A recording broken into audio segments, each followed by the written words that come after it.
औज़ुबिल्लाहिमिनश्शैतानिर्रजीम बिस्मिल्लाहिर्रहमानिर्रहीम। मैं हूँ डॉक्टर सैयद दानिश शाह और आप देख रहे हैं प्रोग्राम पाकिस्तान की जंग विद डॉक्टर सैयद दानिश शाह। आज हम जिस इशू पे बात करने लगे हैं वो है सल्तनत उस्मानिया यानी खिलाफत राशिदा, जिसके बारे में अर्तुगरुल एक ड्रामा सीरियल जो पाकिस्तान पीटीवी टेलीविज़न पे इस वक्त आप लोग देख रहे होंगे। इस ड्रामे ने जहाँ पर एक खुल के इस्लामी सल्तनत की वो असल शक्ल आवाम को दिखाई है जिससे नई नस्ल बेखबर थी, वहीं पर जहाँ पर इस ड्रामे ने नए रिकॉर्ड बनाए हैं और लातादाद रिकॉर्ड तोड़ दिए हैं और मुसलमान उम्मा के दिल में एक ऐसी जगह बना ली है जो आज तक कोई भी ड्रामा सीरियल या फिल्म ना बना सकी है। वहीं पर जहाँ पर इस्लामी तारीख़ में ये तुर्की ड्रामा बहुत हिट हुआ, उसी जगह पर लिबरल तबके को एक तकलीफ़ शुरू हो गई इस ड्रामे के लिए रहते हुए। अब वो तकलीफ़ क्या है और उसके पीछे क्या मकासद है। सल्तनत उस्मानिया यानी खिलाफत राशिदा का जो कानून है उससे कुछ लिबरल तबकों को और कुछ लोगों को क्यों तकलीफ़ है उसके ऊपर भी बात करेंगे।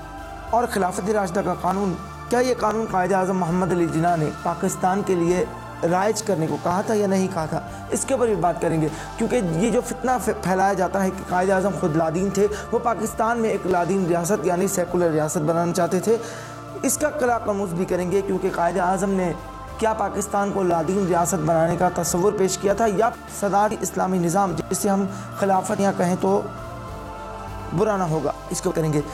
तो आइए चलते हैं पहले अर्तुगरुल की छोटी सी हिस्ट्री के ऊपर, जहाँ पर मुस्लिम उम्मा के दिल में एक इस्लामी क़वानीन की रूह फूंक दी इस ड्रामे ने। जिनको सल्तनत उस्मानिया का पता नहीं था, वो नौजवान जो अभी तक इस लंगड़ी लूली जमहूरियत को ही कानून समझ रहे थे, उनकी आंखें खुल गई हैं। वहीं पर कुछ लोगों के पेट में दर्द भी शुरू हो गया है, इसके ऊपर बाद में बात करेंगे। पहले चलते हैं अर्तुगरुल की छोटी सी हिस्ट्री के ऊपर ताकि बात को समझने में आसानी हो सके। ये वो दौर था जब चीन से लेकर ईरान तक तातारी फितना मुसलमानों की सल्तनतें बर्बाद कर चुका था। ये अर्तुगरुल जो कि सुलेमान शाह का बेटा था और इस अर्तुगरुल ने तातारी फितने और सुलेबी फितने के ख़िलाफ़ जंगें लड़के एक नई इस्लामी सल्तनत यानी सल्तनत उस्मानिया की दाग बेल डाली। ये वो दौर था जिस दौर में मुसलमानों की छोटी छोटी सल्तनतें हुआ करती थी। छोटे छोटे टुकड़ों में मुसलमानों के कबाइल बटे हुए थे, हर किसी के अपने कवानीन थे, अपनी मसाजिद थी, सबकी छोटी छोटी फ़ौजें थी, कोई भी बड़ी सल्तनत न थी। और मैं सूफिया ने इकराम की वजह से इस्लाम का बोलबाला होता था। और मैं ये जो बाद में खिलाफत उस्मानिया बनी, इसकी दाग बेल डालने के जद्दोजहद शुरू हो चुकी थी। उस्मानिया 1924 में जंगे अज़ीम अव्वल के बाद जाकर टूट गई। इसके बानी अर्तुगरुल थे। ये एक नई इस्लामी सल्तनत कायम करने की जद्दोजहद में लगे हुए थे। 156 से हिजरी के करीब तातारी फितना बगदाद आया और उन्होंने बेदर्दी के साथ 22 से 24 लाख मुसलमानों का कत्लेआम करना शुरू कर दिया।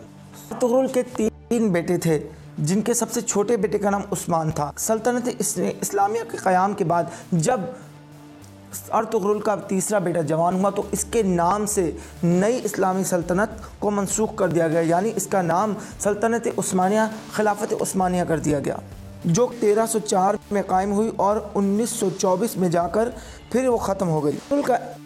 अर्तुगरुल का इंतकाल 680 में हुआ और ये ज़माना शेख इब्न मुहिद्दीन अल अरबी का था, जिनका विसाल 640 में हुआ।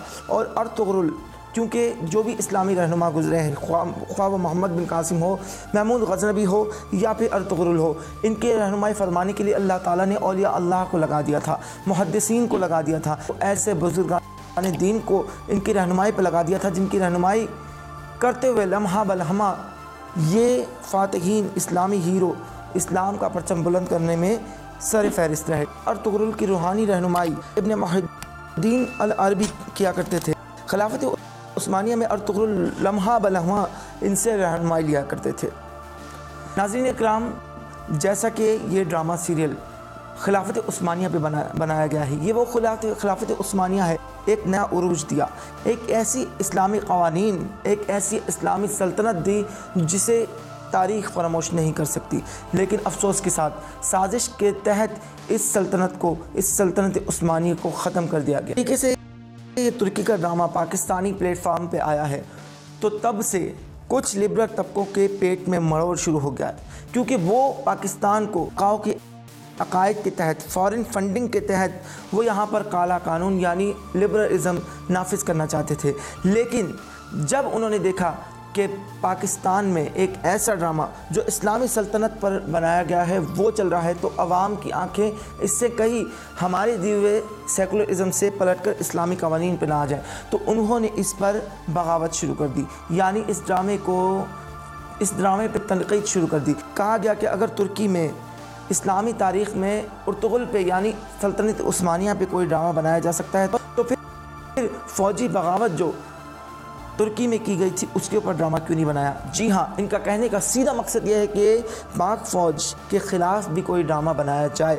ये हर उस के खिलाफ है जो इस्लाम की रूहानी असास, जो पाकिस्तान को इस्लाम से जोड़ सके, जो पाकिस्तान पे कायद आज़म के बनाए हुए नज़रियात यानी इस्लामी क़वानीन को नाफिज करने में मददगार साबित हो सके। सोचिए कि लिबरल तबके को सिर्फ़ इस्लामी हीरोज़ यानी मोहम्मद बिन कासिम, महमूद गज़नवी, अर्तुगरुल और इनकी हिस्ट्री से ही प्रॉब्लम क्यों होता है। क्यों इनके पीछे लगे हुए मुहल्लदीन जो कि झूठी रिवायतें घर के इनके करैक्टर को, इस्लामी हीरोज़ के करैक्टर को दागदार करना शुरू कर देते हैं। आखिर इसके पीछे इनका एजेंडा क्या है। जी हाँ, एजेंडा सिर्फ यही है कि फॉरेन कंट्री का निज़ाम यहाँ पर नाफिज करना है। कभी औरतों के ऊपर मेरा जिस्म मेरी मर्ज़ी जैसी खुराफात और गंदी तहरीरें थोपी जाती हैं, उनके गंदे नज़रियात, फ़ॉरेन कंट्री के गंदे नज़रियात हमारी औरतों के दिलो दिमाग में मार्वज सरमत जैसी पलीत और गलीज़ औरत भरने की कोशिश करती है। ये मेरा जिस्म मेरी मर्ज़ी ये सिर्फ़ एक नारा नहीं था। मुल्क में एक किताब इसके ऊपर लिखी गई माय बॉडी माय चॉइस के नाम पर। ये ऐसी औरतों पे किताब मुरत्तिब की गई है जो कि फहाशी के बाद प्रेगनेंसी के दौरान एबॉर्शन कराने पर मुत्तफिक होती हैं। ये उन औरतों पे किताब लिखी गई। अब यही नारा लेकर यहाँ पाकिस्तान आया गया। मारवी सरमत साहिबा वो औरत है जिसको बेनकाब करने में सैयद ज़ियाद रहमान हामिद सर फहरिस्त है। इनको नंगा करने में यानी इनके अकायद दिखाने में, इनके भयानक रूप को एक्सपोज करने में सैयद ज़ियाद रहमान हामिद का बहुत बड़ा किरदार है। और खलील रहमान साहब को मैं सलाम पेश करता हूँ कि इस औरत को इन्होंने करारा जवाब दिया। अब औरतों को वर्गलाने में, इस्लाम से दूर ले जाने में इस औरत को फॉरेन फंडिंग हासिल होती है और ये हमारी औरतों को फहाशी की तरफ लेके जाती है। इसी तरीके से मर्दों की जहन साजी करके लिबरलिज़म पे लेकर, सेकुलरिज़म पे लेकर ये तबका लिबरल तबका आता है और नए शकों को शुबात इस्लामी हिस्ट्री में पेश करना शुरू कर देता है। आइए खिलाफत उस्मानी से जुड़ी वो हक़ाइक़, वो बयान जो कि बरतानवी सेक्रेटरी ख़ारजा ने दिया था जब वो 1919 से लेकर 1929 तक के सेक्रेटरी बरतानिया के सेक्रेटरी ख़ारजा रहे। उन्होंने क्या बयान दिया था खिलाफत राशिदा और इस्लाम की, मुसलमानों की वहदत पर, वो आपके सामने पेश करता हूँ। उन्होंने अपने बयान में कहा था, we must put an end to anything which brings about any Islamic unity between the sons of the Muslim as we have already succeeded in finishing off the caliphate. So we must erase that. There will never erase again unity for the Muslim. That be intellectual unity. Urdu में हमें हर उस सबब का ख़ात्मा करना होगा कि जो किसी भी रास्ते से मुसलमानों की आने वाली नस्लों में इत्तेहाद का बाइस बन सकता हो। हम पहले ही कामयाबी के साथ खिलाफत का ख़ात्मा कर चुके हैं। अब हमें इस बात को यकीनी बनाना है कि मुसलमानों में ख्वाह फ़िक्री हो या सकाफ़ती किसी भी सतह पर दोबारा कोई वहदत यानी यूनिटी कायम न हो सके। That's all. देखिए, यही एजेंडा लेकर ये लिबरल तबका काम करता है जो आता तो बराए नाम मुसलमान के हैं, लेकिन इनके अंदर का इंसान ना एक खुदा पर यकीन रखता है, ना एक रसूल पर यकीन रखता है। ये लोग कहते हैं कि हमारा मज़हब इंसानियत है और हम दुनिया के हर खुदाओं पर यकीन रखते हैं। खुले आम तो नहीं कहते, लेकिन इनका एजेंडा, इनके साथ आप रहेंगे तो आपको महसूस होगा। लेकिन मेरा ये कहना यह है कि ये लोग कादियानियों से बड़े काफिर और बड़े ख़तरनाक हैं। آپ دیکھ لیجئے ان کے رہنما جن کے عقیدے پہ، جن کے پیچھے در پہ در یہ چلتے ہیں، ان کا فرمان کیا ہے کہ مسلمانوں کی خلافت تو ہم پہلے ہی ختم کر چکے ہیں، اب ہمیں اس بات کو یقینی بنانا ہوگا کہ کوئی ایسی وحدت فکری ہو یا ثقافتی، کوئی ایسی یونٹی مسلمان قائم کر ہی نہ سکے۔ اب دیکھیں جنگیں نہیں ہوں گی کیونکہ ہر کسی کے پاس ایٹمی طاقت ہے۔ اب فکری سوچ کو یا میڈیا کے تحت چینج کیا جائے گا، یا ایسے لبرل طبقے ہماری نوجوان نسل کو جنہوں نے اسلام کو ابھی تھوڑا ہی جانا ہے، تھوڑا ہی پڑھا ہے، یا صرف ایسے سادہ لوگ مسلمان جو اسلام کو صرف نمازوں کے حد تک تھوڑا بہت جانتے ہیں، ان کو گمراہ کرنے میں یہ لوگ پیش رہیں گے۔ یہ ایک یونٹی، ایک اسٹرینتھ اپنی بنانا چاہتے ہیں اسلام کے خلاف، پھر اس کے بعد یہ کھل کے سامنے آئیں گے۔ اب چلتے ہیں ان کا ایک اور سوال کہ قائد اعظم نے ملک پاکستان کو لادین بنانے کا کہا تھا۔ قائد اعظم نے خلافت کے بارے میں کیا فرمایا، آئیے دیکھتے ہیں۔ قائد اعظم جب علیل تھے، یعنی اس ایام میں جب وہ بستر مرگ پہ پڑے ہوئے تھے، ڈاکٹر الہی بخش اور ڈاکٹر ریاض نے قائد اعظم سے منسوخ جو ان کے ساتھ یادیں گزاری تھی، جو قائد اعظم نے بیان کیے تھے، وہ آخری لمحات تک انہوں نے تحریر قید کی ہے اپنی لکھائی کے دوران، یعنی خود لکھی ہے۔ اب اس میں سے ڈاکٹر ریاض کی گفتگو جو قائد اعظم سے آخری لمحات میں ہوئی، اس کا ایک حصہ جنگ اخبار نے اپنے ایک شمارے میں شائع کیا گیا، جو کہ 11 سپٹمبر 1988 کو ریلیز کیا گیا، شائع کیا گیا۔ اس کی چند عبارات آپ کے سامنے میں پیش کرتا ہوں۔ تو جانتے ہو جب مجھے یہ احساس ہوتا ہے کہ پاکستان بن چکا ہے تو میری روح کو بہت سکون اور اطمینان پہنچتا ہے۔ یہ مشکل کام تھا اور میں اکیلا اسے نہیں کر سکتا تھا۔ میرا ایمان ہے کہ یہ رسول خدا صلی اللہ تعالیٰ علیہ وآلہ وسلم کا روحانی فیض ہے کہ پاکستان وجود میں آیا۔ اب یہ پاکستانیوں کا فرض ہے کہ اسے خلافت راشدہ کا نمونہ بنائے تاکہ خدا اپنا وعدہ پورا کرے اور مسلمانوں کو زمین کی بادشاہت عطا کرے۔ دیکھیے یہ کسی دوسرے بندے نے سن کر نہیں لکھی، بلکہ ڈاکٹر ریاض نے خود قائد اعظم سے براہ راست سن کے اپنی تحریر میں اسے عکس کیا ہے۔ یہاں پر یہ پروپوگنڈا ختم ہو جاتا ہے کہ قائد اعظم محمد علی جناح نے ایک لادین یعنی سیکولر ریاست پاکستان کو بنانا چاہا تھا، بلکہ قائد اعظم محمد علی جناح خود پاکستان کو ایک اسلامی ریاست بنانا چاہتے تھے۔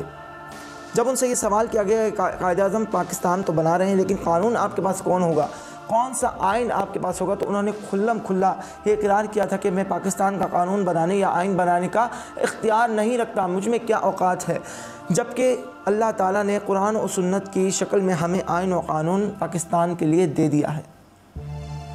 جی ہاں، یہ لبرل طبقہ مسلمانوں کو گمراہ کر کے پاکستانی روحانی اساس کو، اسلام کو نقصان پہنچا رہا ہے اور سادہ لوگ مسلمانوں کو راہ حق سے بھٹکانے کی کوشش کر رہا ہے۔ پاکستان بنانے میں ہزاروں علماء اہل سنت بھی شامل تھے، پیران عظام بھی شامل تھے، جنہوں نے اپنے ہاتھ سے قائد اعظم محمد علی جناح کی قیادت میں پاکستان کی داغ بیل میں تحریک پاکستان میں حصہ لیا، جس میں سے حضرت موہانی، پیر جماعت علی شاہ اور سندھ کے پایا کے روحانی پیشوا بزرگ پیر جن کے نام سے پوری دنیا واقف ہے، جی ہاں، جن کے القاب سائیں بادشاہ، شہنشاہ مشوری شریف، امیر ملت اور شیخ الحدیث ہے، جن کا اسم مبارک ادب سے لیا جاتا ہے، جن کا اسم مبارک پیر قاسم مشوری ہے۔ جی ہاں، یہ وہ شخصیت ہیں جو سندھ سے تعلق رکھتی ہیں۔ ان پیران عظام نے تحریک پاکستان میں قائد اعظم کے ساتھ بھی اپنا کردار نبھایا، اور سندھ میں ان کے ساتھ سید محمد ابراہیم شاہ قریشی، ایوب کھوڑو، سید محمد صدیق شاہ قریشی اور بہت سارے ایسے رہنما تھے جو قائد اعظم اور تحریک پاکستان کے لیے سندھ میں جلسے منعقد کرتے اور اسلامی روح کو بیدار کرتے۔